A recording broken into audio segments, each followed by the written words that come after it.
सुप्रभात मेरे प्रिय विद्यार्थियों, आप सभी का हार्दिक स्वागत है कक्षा 5वीं के ई लर्निंग हिंदी के रिमझिम के कक्षा में। तो विद्यार्थियों, जैसा कि आप जानते हैं कि हमने जो है एक दिन की बादशाहत नामक कहानी को पाठ को पढ़ करके ख़त्म कर लिया था। आज हम क्या करने वाले हैं, आज हम उसके शब्दार्थों को आपके सामने प्रस्तुत करने वाले हैं। तो चलिए जल्दी से अपनी पुस्तिका, जो उत्तर पुस्तिका है, उसको खोल करके तैयार हो जाइए और मेरे साथ लिखते रहिए शब्दार्थ।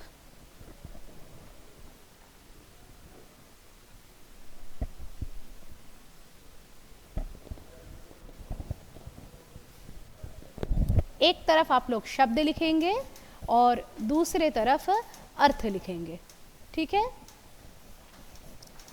चलिए, ऐन मौका या ऐन वक्त कहते हैं ना। ऐन का अर्थ होता है ठीक, एट दैट टाइम, ठीक है? अच्छा, उसके बाद दरखास्त, दरखास्त, दरखास्त, दरखास्त का अर्थ होता है अर्जी, किसी चीज़ के लिए अप्लाई करना या फिर अर्ज करना, मांगना, इसको अर्जी कहते हैं। आफ्टर दैट लिखिए लिहाजा, लिहाजा, लिहाजा यानी इसलिए, लिहाजा उसकी बात मान ली गई, मतलब इसलिए उसकी बात मान ली गई।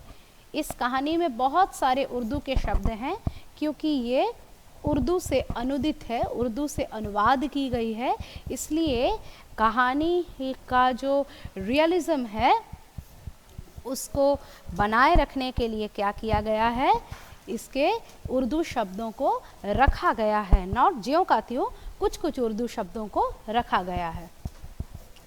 तो लिहाजा, दरखास्त, खिदमत, ये जो भी मैं लिख रही हूँ ये सभी उर्दू शब्द हैं।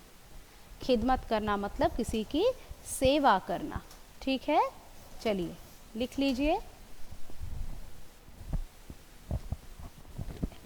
चलिए आप लोग पॉज करके लिख लीजिएगा, मैं बोर्ड मिटा करके बाकी के शब्दार्थ आप लोगों को प्रोवाइड कर रही हूँ।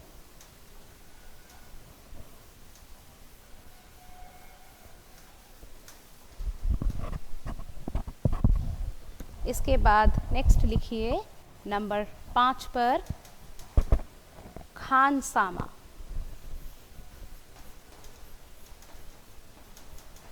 बावर्ची या रसोइया, ठीक है? चलिए लिखिए।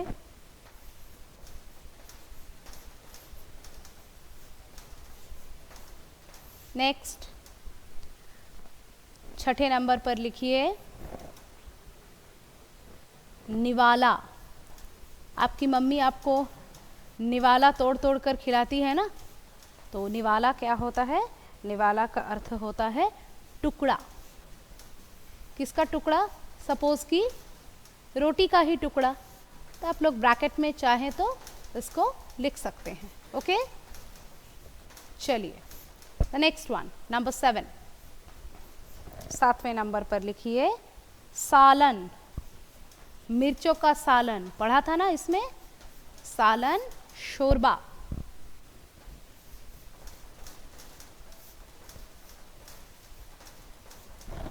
ओके, चलिए नेक्स्ट 8वें नंबर पर लिखिए गारत। साड़ी को कहा था ना शाम तक गारत हो जाएगी, यानी खराब हो जाएगी या बर्बाद हो जाएगी।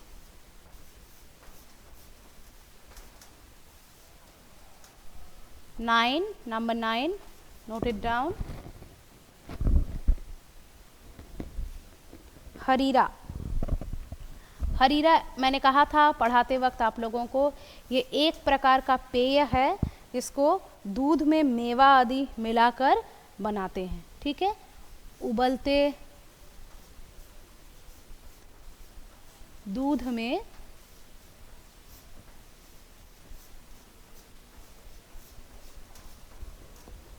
मेवा आदि मिलाकर बनाया गया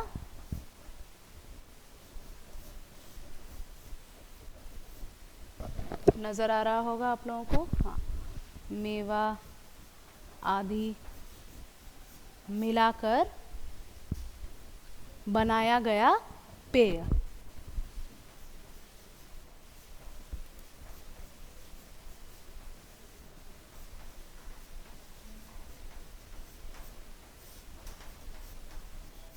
पेय। यदि आपको नज़र भी नहीं आ रहा है, आप मेरे आवाज़ को फॉलो कीजिए। क्या लिखा मैंने? उबलते दूध में मेवा आदि मिलाकर बनाया गया पेय। चलिए कुछ और शब्दार्थ लिख लेते हैं। नंबर 9 तक हमने लिख लिया है, तो 10 नंबर से शुरू करते हैं। मैं शब्द और अर्थ को मिटा देती हूँ। आप लोग जान गए हैं कि आप लोगों को 2 कॉलम में लिखना है, तो कॉलम अपने आप बना लीजिए, तो फिर और थोड़े एक साथ हम लोग लिख पाएंगे। चलिए 10 नंबर में लिखिए फौरन। फौरन होता है तुरंत, फौरन तुरंत। At that time, instantly. Okay, चलिए 11th नंबर झिंझोड़कर। झिंझोड़कर मतलब किसी को झकझोर कर। यदि जैसे मम्मी उठाती है ना सुबह आप लोगों को झिंझोड़कर,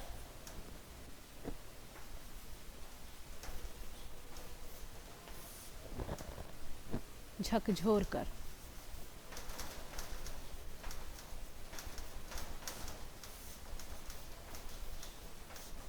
नेक्स्ट नंबर 12 पाबंदी यानी रोक टोक।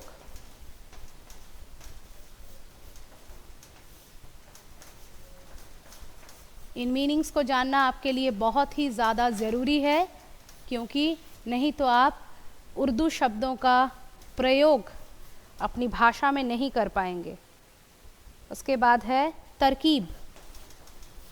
हम लोग कहते हैं ना मुझे एक तरकीब सूझी है, तो वो तरकीब क्या होता है? तरकीब का अर्थ होता है उपाय। आप शायद इनके हिंदी शब्दों से वाकिफ़ हैं, लेकिन आप लोगों को इनके उर्दू शब्द शायद मालूम नहीं हैं। उसके बाद है दुरुस्त।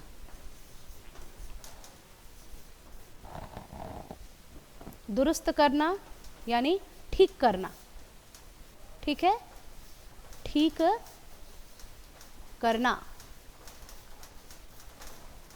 चलिए नंबर 15 लिखिए शिकने।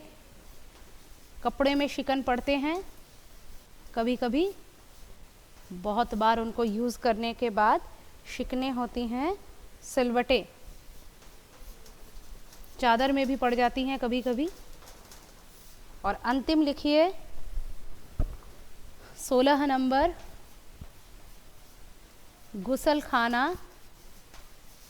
जिसको हम लोग बाथरूम कहते हैं, यानी स्नान घर। तो चलिए इनको अच्छे से पढ़िए, याद कीजिए, और कोई डिफ़िकल्टी हो तो मुझे ज़रूर बताइए। फिर मिलेंगे अगले कक्षा में, तब तक के लिए धन्यवाद।